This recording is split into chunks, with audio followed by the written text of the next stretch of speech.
Today we are going to see the first chapter in Civics, which is Modern Democracy.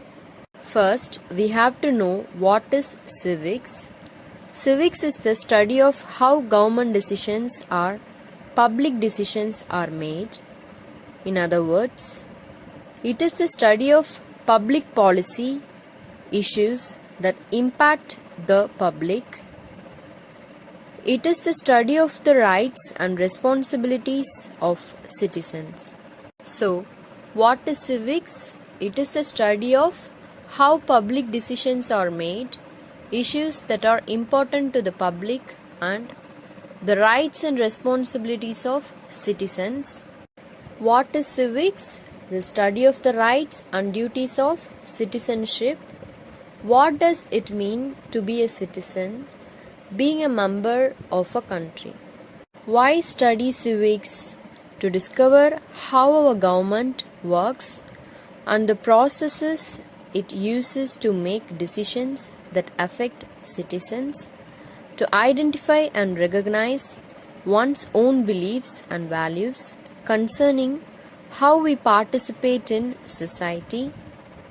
The third point, to examine the challenges that active citizenship presents when members of a community have different points of view. And the fourth point is that to develop critical thinking with regards to what it means to you to be an active citizen. Synopsis of the lesson. In this session, we are going to see the following topics.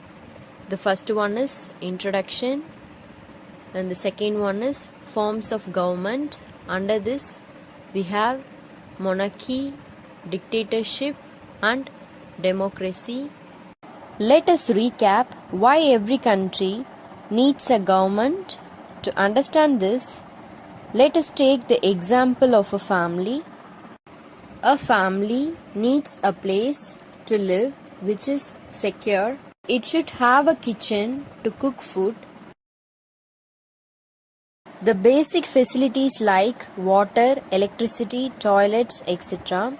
It should have security from theft and weather elements. It has a set of rules such as time to eat food, who will do what, and so on. The parents usually ensure that the rules are followed by everyone. These rules are not written down as family is a small unit and everyone understands each other. In the same manner, the country also needs a safe environment, infrastructure like roads, railways. Here we can see the pictures of roads and railways. Electricity and water supply systems. Here we can see the pictures of electricity and water. They also have to have a set of rules which are to be enforced. Enforced means compulsory. All this is done by the government of a country. First, we have to know what is government. Government is the ruling authority for a community. Here, authority means the power to direct the actions of people. It has the power to make laws, enforce laws. Here, enforce means to make people obey a law and make decisions for the community. First, we are going to learn about forms of government. Different forms of governments existed from historic times in different countries. You must have heard stories in your childhood about kings and queens and their kingdoms. That was once the most common form of governance. What is meant by governance? Governance means the action or manner of governing a state, organization, etc. In other words, rule or control. In fact, that was the only form of government as it came up from the ancient civilizations. Here, civilization means advancement or progress, where they had a headman who used to dictate the rules. Here, dictate means to give orders that were to be followed, and even gave punishments to those who disobeyed. The various forms of government which the world has known are many with minor variations. Broadly, there were three types of governments: monarchy, dictatorship, and democracy. First, we are going to learn about monarchy. What is meant by monarchy? Ruled by a single person, a king or queen, who is the permanent head of state. The term is now used to refer to countries with hereditary rulers. This means that rule is passed down from parent to child. Hereditary monarchy is a form of government and succession of power in which the throne passes from one member of a ruling family to another member of the same family. A series of rulers from the same family would constitute a dynasty. Here, constitute means form a dynasty. A monarchy as a king, queen, emperor, or empress. The ruling position can be passed on to the ruler's heirs. Here, heirs means a person who will legally receive money, property, or a title from another person, especially an older member of the same family, when that other person dies. In some traditional monarchies, the monarch has absolute power, but a constitutional monarchy like that of the United Kingdom also has a democratic government that restricts the monarch's control. So, absolute monarchy means when the king or queen has total power over the government, whereas constitutional monarchy means the king or queen is limited by law and shares power with elected officials. The traditional monarchical form of government was practiced widely but had problems. The large number of people of big countries felt that their problems were not addressed adequately, and the kings were only interested in making money for themselves. They also felt that the laws were made as per the will of the king and there was no fixed procedure. Gradually, this system was fading away as population grew and it was unmanageable for a king to rule over them efficiently. So, the traditional monarchical form of government was practiced widely. Widely means over a large area, but had problems. The large number of people of big countries felt that their problems were not addressed adequately. Adequately means sufficiently, and the kings were only interested in making money for themselves. They also felt that the laws were made as per the will of the king and there was no fixed procedure. Gradually means slowly, this system was fading away as population grew and it was unmanageable for a king to rule over them efficiently. Efficiently means powerfully. Next, we are going to learn about dictatorship. So, what is meant by dictatorship? A government in which a single leader or party exercises absolute control over all citizens and every aspect of their lives. In most cases, this absolute power is exercised in a cruel way.